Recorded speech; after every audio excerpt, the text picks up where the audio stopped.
Thank you so much, Madam Chairman. I want to thank you for holding this meeting. I appreciate the timing of today's hearing because just last month the Government Accountability Office released their report about the Land and Water Conservation Fund. We're also in the midst of the appropriations process, and in my home state of Wyoming, summer use of public lands is well underway. Over the years, the Land and Water Conservation Fund has funded important works all across the country. There's no question about it.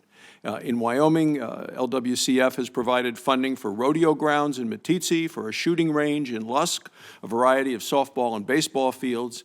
Now, these kinds of projects don't comprise, regrettably, the majority of funds that are expanded under the LWCF during the whole 54-year history. While I support what the Land and Water Conservation Fund is trying to accomplish, the projects, I recognize the significance for the communities around the country. I am still concerned about how funding is allocated and prioritized and how Congress will remain engaged in the future. Congress has made progress in returning the LWCF appropriations and apportionments to their original intent during the lands package. I continue to believe that 60% stateside and 40% federal allocation should be reinstated. That's how it was originally set up. When describing the federal side of the program, it would be much more accurate to call it the Land and Water Acquisition Fund. Over the 54-year history of the program, about 27% of all the funds have been allocated for stateside grant programs, while more than $11 billion, 60% of the money, has been used for federal land acquisition. Now, that $11 billion reference seems familiar, and it's worth discussing because, Madam Chairman, just last week, you and Ranking Member Manchin called a hearing here to review the deferred maintenance backlogs of all the federal and land management programs. And I'll tell you, all of these agencies are authorized to acquire land using the federal side of the Land and Water Conservation Fund, and the National Park Service alone has an $11 billion backlog. So generally, federal LWCF funds are limited to acquisition, and although the Act authorizes other purposes like forest legacy and facility management, the GAO recently reported that the historical average for all these other purposes was just 14%, and you're shaking you're well aware of the problem with that.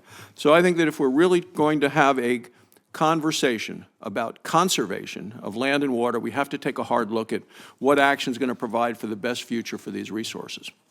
In some cases, the resources may benefit from other management decisions rather than adding them to the roles of federal agencies whose deferred maintenance backlogs that this committee routinely debates. So before I turn to the witnesses, just one final concern.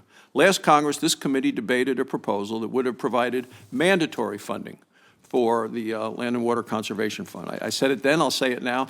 I don't believe Congress should abdicate its responsibility to take a hard look at the priorities of this each year as we make important decisions about natural resource management, the federal estate, and the priorities of our constituents. So I think it's a valuable program. I believe Congress should ensure it continues to provide value to the constituents and to local communities. So, Ms. Combs, over the last 10 years, how much money do you think for the, quote, other purposes of the fund did the interior agencies collectively use for facility management, for ecosystem restoration, for other authorized uses? Senator, not as much as was used, obviously, and I can get you those percentages, I've seen them, as it was for acquisition. And that's been the primary focus, has been acquisition. And that was, a lot of it was in holdings and within parks, which were very, very valuable to go ahead and get an in holding, and they were not for other purposes. Yeah.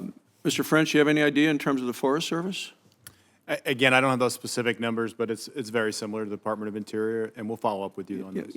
No, I appreciate it, because a couple of weeks ago, the committee held a very valuable hearing on wildfire and the outlook for 2019. And again, last week, the Forest Service's deferred maintenance backlog was clearly tied to funding for wildfire mitigation activities. This week, we're talking about how a vast majority of the funds have been used to add more assets to the federal state. So, over the last 10 or so years, we look at these other purposes and funding and how it's been used for activities. I want to make sure we're doing things that we need to do in terms of wildfire prevention and mitigation.